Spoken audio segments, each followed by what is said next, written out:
ലൈംഗിക അതിക്രമ കേസിൽ സംവിധായകൻ രഞ്ജിത്തിനെതിരെ തെളിവുകൾ ഉണ്ടെന്ന് പ്രത്യേക അന്വേഷണ സംഘം കുറ്റപത്രം ഉടൻ സമർപ്പിക്കും. അതിജീവിതയെ രഞ്ജിത്ത് ഭീഷണിപ്പെടുത്തിയതായി വിവരമില്ല. ഒളിവിൽ പോവാൻ നടൻ ബോബി കുര്യൻ സഹായിച്ചതിനും തെളിവുകൾ ലഭിച്ചിട്ടില്ല എന്നും അന്വേഷണ സംഘം അറിയിച്ചു. ഡാനി പോളാണ് ഇതിന് വിവരങ്ങൾ നൽകുക. കൊച്ചിയിൽ നിന്ന് തന്നെ ഡാനി, ഈ രഞ്ജിത്തിനെതിരായിട്ടുള്ള തെളിവുകൾ ഉണ്ട് എന്ന് അന്വേഷണ സംഘം പറയുന്നു. കുറ്റപത്രം ഉടൻ സമർപ്പിക്കാൻ പോവുകയാണ്. പക്ഷേ അതിജീവിതയെ ഭീഷണിപ്പെടുത്തിയതായി വിവരമില്ല എന്നും പറയുന്നു. ഇനി എന്താണ് ഈ ബോബി കുര്യൻ സഹായിച്ചതിലൊന്നും തെളിവുകൾ കണ്ടെത്താൻ കഴിഞ്ഞിട്ടില്ല. എന്താണ് ഈ പ്രധാനമായും കുറ്റപത്രത്തിൽ പ്രധാനപ്പെട്ട പരാമർശം എന്തൊക്കെയാണ് ഡാൻ?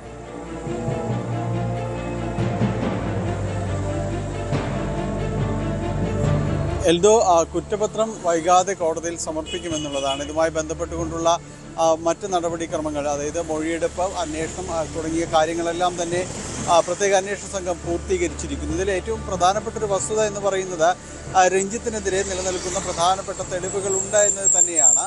അത് നേരത്തെയും കോടതിയിൽ രഞ്ജിത്തിനെ ഹാജരാക്കുമ്പോഴെല്ലാം തന്നെ കോടതിയിൽ ഇക്കാര്യങ്ങളെല്ലാം തന്നെ ചൂണ്ടിക്കാണിച്ചിരുന്നു. അതുകൊണ്ട് തന്നെയാണ് രഞ്ജിത്തിന് ഈ കേസിൽ മുൻകൂർ ജാമ്യം കോടതിയിൽ ഹാജരാക്കുമ്പോൾ ആദ്യഘട്ടത്തിൽ ജാമ്യമൊന്നും ലഭിക്കാതിരുന്നതും അതുകൊണ്ട് തന്നെയായിരുന്നു.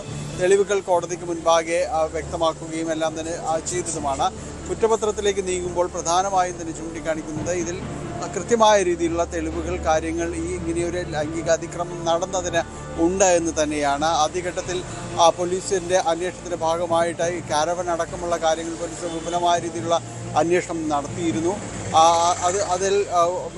അത് മാത്രവുമല്ല, ആ ദിവസങ്ങളിൽ ഉണ്ടായിരുന്നവരിൽ നിന്ന് മൊഴിയെടുക്കൽ അടക്കമുള്ള കാര്യങ്ങൾ പൂർത്തീകരിക്കുകയും എല്ലാം തന്നെ ചെയ്തിരുന്നു. ഇതിൻ്റെ അടിസ്ഥാനത്തിൽ കൂടിയാണ് ഇതിൽ നിലനിൽക്കുന്ന തെളിവുകളുണ്ട് എന്ന രീതിയിൽ തന്നെ അന്വേഷണ സംഘം എത്തിയിരിക്കുന്നത്. മറ്റൊന്ന്, ഇതിൽ പരാതി ഉയർന്നപ്പോൾ തന്നെയും രഞ്ജിത്തിനെ അവിടെ നിന്ന് മാറ്റാൻ, രഞ്ജിത്തിനെ ഒളിവിടങ്ങളിലേക്ക് മാറ്റാനുള്ള ശ്രമം നടന്നുവെന്ന ആക്ഷേപങ്ങളെല്ലാം തന്നെ ഉണ്ടായിരുന്നു. രഞ്ജിത്തിനെ പോലീസ് അറസ്റ്റ് ചെയ്യുമ്പോൾ അന്ന് നടനായ ബോബി കുര്യൻ, അതോടൊപ്പം തന്നെ സഹസംവിധായിക ശാലിനി എന്നിവരുമെല്ലാം തന്നെ അന്ന് ഒപ്പമുണ്ടായിരുന്നു. അന്ന് പറഞ്ഞിരുന്നത് രഞ്ജിത്തിനെ ഒരു ഒളിവ് സ്ഥലത്തേക്ക് മാറ്റാനുള്ള ശ്രമങ്ങളുടെ ഭാഗമാണ്, ഇതിനിടയിലാണ് അറസ്റ്റ് എന്നതടക്കമുള്ള കാര്യങ്ങൾ ചിലയിടങ്ങളിൽ നിന്ന് സൂചനകളുണ്ടായിരുന്നു. പക്ഷേ പോലീസ് പിന്നീട് ഇതുമായി ബന്ധപ്പെട്ടുകൊണ്ട് അന്വേഷണം നടത്തി. ഈ നടനെയും ബോബി കുര്യനെയും അതോടൊപ്പം തന്നെ ശാലിനിയും എല്ലാം തന്നെ ചോദ്യം ചെയ്യുകയും ചെയ്തിരുന്നു. എന്നാൽ ഇതിൽ നിന്ന് വ്യക്തമാകുന്നത് അവർക്ക് അങ്ങനെയൊരു പദ്ധതിയോടുകൂടി ആയിരുന്നില്ല കാറിലൊപ്പം ഉണ്ടായിരുന്നത്. മാത്രവുമല്ല, നേരത്തെ ഇതുമായി ബന്ധപ്പെട്ടുകൊണ്ട് ഏതെങ്കിലും രീതിയിലേക്ക് അവിടെ നിന്ന് മാറി നിൽക്കാനോ മറ്റു ഒളിവിടങ്ങൾ അന്വേഷിക്കുന്ന രീതിയിലോ ഒന്നും തന്നെയും ശ്രമങ്ങൾ ഉണ്ടായിരുന്നില്ല എന്ന് തന്നെയാണ് പോലീസിൻ്റെ അന്വേഷണത്തിൽ വ്യക്തമായിരിക്കുന്നത്. ഒപ്പം ഈ പരാതിക്കാരിയെ ഭീഷണിപ്പെടുത്താൻ ശ്രമിച്ചു, അല്ലെങ്കിൽ അവരെ ഭീഷണിപ്പെടുത്തി ഇതിൽ നിന്ന് പിൻവലിപ്പിക്കാൻ ശ്രമിച്ചു, പരാതിയിൽ നിന്ന് പിന്മാറ്റാൻ ശ്രമിച്ചു എന്നതടക്കമുള്ള ആക്ഷേപങ്ങൾ ഉയർന്നിരുന്നു. എന്നാൽ അതിനുള്ള തെളിവുകളും പോലീസിന് ലഭിച്ചിട്ടില്ല എന്ന് തന്നെയാണ് ഇപ്പോൾ അറിയുന്നത്. പക്ഷേ അതേസമയം തന്നെ ഈ പരാതി രമ്യതയിലെത്തിക്കാൻ, ഈ പരാതി പറഞ്ഞു തീർക്കാനായിട്ട്, ഒത്തുതീർപ്പാക്കാനുള്ള ചില ശ്രമങ്ങൾ രഞ്ജിത്തിൻ്റെയും അതോടൊപ്പം തന്നെ ഒപ്പമുള്ളവരുടെയും ഭാഗത്തു നിന്ന് ഉണ്ടായിട്ടുണ്ട് എന്ന രീതിയിലുള്ള വിവരങ്ങൾ പോലീസിന് ലഭിച്ചിട്ടുണ്ട്. പക്ഷേ അതൊരു ഭീഷണിയുടെ സ്വരമായിരുന്നില്ല എന്ന് തന്നെയാണ് പോലീസിൻ്റെ അന്വേഷണത്തിൽ വ്യക്തമാവുകയും ചെയ്തിരിക്കുന്നത്. എന്തായാലും ഈ കേസിൽ വൈകാതെ തന്നെ കുറ്റപത്രം സമർപ്പിക്കും. പ്രത്യേക അന്വേഷണ സംഘം അതിൻ്റെ നടപടിക്രമങ്ങൾ പൂർത്തിയാക്കിയിരിക്കുന്നു. നമുക്കറിയാം, നേരത്തെ ഇത് നടിയുടെ പരാതിയിൽ രഞ്ജിത്തിനെതിരെ വളരെ പെട്ടെന്നാണ് പോലീസ് നടപടികളിലേക്ക് നീങ്ങിയത്. ഷൂട്ടിംഗ് സെറ്റിലെ കാരവാനിൽ വെച്ച് രഞ്ജിത്ത് നടിയോട് ലൈംഗികാതിക്രമം നടത്തിയെന്ന് അടക്കമുള്ളതായിരുന്നു പരാതിക്ക് അടിസ്ഥാനമായിട്ടുള്ള കാരണങ്ങൾ. ഇതിൽ അന്ന് ഉണ്ടായിരുന്ന, കേസെടുത്തപ്പോൾ ഉണ്ടായിരുന്ന വകുപ്പുകളല്ലാതെ മറ്റ് പുതിയ വകുപ്പുകളൊന്നും തന്നെ ഉണ്ടായിട്ടില്ല, അല്ലെങ്കിൽ ആ രീതിയിലേക്ക് മറ്റ് തെളിവുകൾ ലഭിച്ചിട്ടില്ല എന്ന് തന്നെയാണ്. തെളിവുകളുണ്ട്, എന്നാലും പുതിയ വകുപ്പുകൾ കൂട്ടിച്ചേർക്കാൻ മാത്രമുള്ള ഒരു തെളിവുകളിലേക്ക് വന്നിട്ടില്ല എന്ന് തന്നെയാണ് അറിയാനായിട്ട് സാധിക്കുന്നത്. ഈ കേസിൽ രഞ്ജിത്ത് അറസ്റ്റിലാകുകയും തുടർന്ന് റിമാൻഡ് ചെയ്യപ്പെടുകയും ചെയ്തു. ജില്ലാ സബ് ജയിലിലേക്ക് റിമാൻഡ് ചെയ്തു.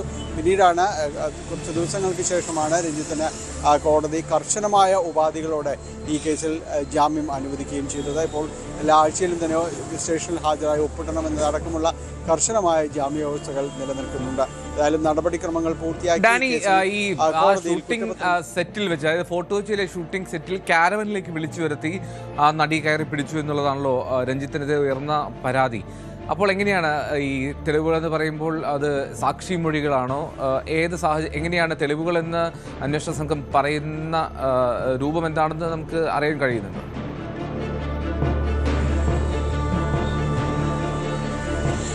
ഇത് ഇക്കാര്യത്തിൽ പോലീസ് അന്വേഷിച്ചിരുന്നത് ഈ ദിവസങ്ങളിൽ ഇവർ പറയുന്ന പരാതി നൽകിയപ്പോൾ അല്ലെങ്കിൽ ഇവർക്കെതിരെ അതിക്രമം ഉണ്ടായെന്ന് പറയുന്ന സമയം അതേതാണ്, ഏത് ദിവസമാണ്, ആ സമയത്ത് ഷൂട്ടിംഗ് സെറ്റുകളിൽ ആരെല്ലാം ഉണ്ടായിരുന്നു, ഇവർ കാരവനിലേക്ക് കയറി പോകുന്നത് സംബന്ധിച്ചുള്ള സമയവും കാര്യങ്ങളുമെല്ലാം ശരിയാണോ എന്നതടക്കമുള്ള കാര്യങ്ങളാണ് പ്രാഥമികമായി അന്വേഷിച്ചത്. അപ്പോൾ അതുമായി ബന്ധപ്പെട്ടുകൊണ്ടുള്ള ഒരു അന്വേഷണം നടത്തുകയും ആ ഷൂട്ടിംഗ് സെറ്റുകളിൽ അന്ന് ഉണ്ടായിരുന്നവരെ സംബന്ധിച്ച് അവരുടെ മൊഴികൾ വിശദമായിട്ട് തന്നെ രേഖപ്പെടുത്തുകയും എല്ലാം തന്നെ ചെയ്തിട്ടുണ്ട്. ഈ പറയുന്ന സമയത്ത് കാരവനിലേക്ക് വിളിച്ചു വരുത്തിയിരുന്നോ എന്നതടക്കമുള്ള കാര്യങ്ങളെല്ലാം തന്നെ പോലീസ് പരിശോധിച്ച് അതെല്ലാം തന്നെ നിലനിൽക്കുന്ന രീതിയിലേക്ക് തെളിവുകൾ കണ്ടെത്തിയിട്ടുണ്ട് എന്ന് തന്നെയാണ് മനസ്സിലാക്കാനായിട്ട് സാധിക്കുന്നത്. അതാണ് പോലീസ് ഈ പരാതിക്ക് അടിസ്ഥാനമായ രീതിയിലുള്ള അവിടേക്ക് വിളിച്ചു വരുത്തുന്നത് അടക്കമുള്ള കാര്യങ്ങൾ അതിനെ അടിസ്ഥാനപ്പെടുത്തിയുള്ള തെളിവുകൾ ലഭ്യമായിട്ടുണ്ട് എന്നത് പോലീസ് വ്യക്തമാക്കുകയും ചെയ്യുന്നത്. അതിനപ്പുറത്തേക്ക് കൂടുതൽ വകുപ്പുകൾ അതിൽ ഉപയോഗിക്കപ്പെടാൻ കഴിയാവുന്ന രീതിയിലേക്ക് മറ്റ് കാര്യങ്ങളിലേക്ക് കണ്ടെത്താനായിട്ട് പോലീസിന് കഴിഞ്ഞിട്ടില്ല. നിലനിൽക്കുന്ന പരാതി അല്ലെങ്കിൽ അവരുടെ ആക്ഷേപം നിലനിൽക്കുന്ന തരത്തിലുള്ള ആ തെളിവുകളിലേക്ക് എത്താനായിട്ട് പോലീസിന് കഴിഞ്ഞിട്ടുണ്ട് എന്നതാണ്. ഈ കേസിൽ നിന്ന് ഒളിവിൽ പോകാനോ അല്ലെങ്കിൽ പരാതിക്കാരിയെ ഭീഷണിപ്പെടുത്താനോ ശ്രമിച്ചതായ തെളിവുകൾ കണ്ടെത്താനാണ് പോലീസിന് കഴിയാതിരുന്നിട്ടുള്ളത്. അല്ലെങ്കിൽ അത്തരമൊരു ആക്ഷേപത്തിന് പോലീസിന് വ്യക്തമായ രീതിയിൽ തെളിവുകൾ സമർപ്പിക്കാൻ കഴിഞ്ഞിട്ടില്ല എന്നതാണ്. ശരി, ഡാനി പോളാണ് വിവരങ്ങൾ നൽകിയത്. എന്താണെങ്കിലും തെളിവുകൾ ഈ ഭീഷണിപ്പെടുത്തിയതിന് തെളിവുകളില്ല, പക്ഷേ പരാതിയിൽ തെളിവുകൾ ലഭിച്ചിട്ടുണ്ട് എന്നുള്ളതാണ്. ലൈംഗിക അതിക്രമ കേസിൽ രഞ്ജിത്തിനെതിരെ തെളിവുകളുണ്ട് എന്ന് പ്രത്യേക അന്വേഷണ സംഘം വ്യക്തമാക്കുന്നു. കുറ്റപത്രം ഉടൻ സമർപ്പിക്കുകയും ചെയ്യും. ഡാനി പോൾ, കൊച്ചിയിൽ. കൂടുതൽ വാർത്തകൾക്ക് news 18 Keralam YouTube channel subscribe ചെയ്യുക.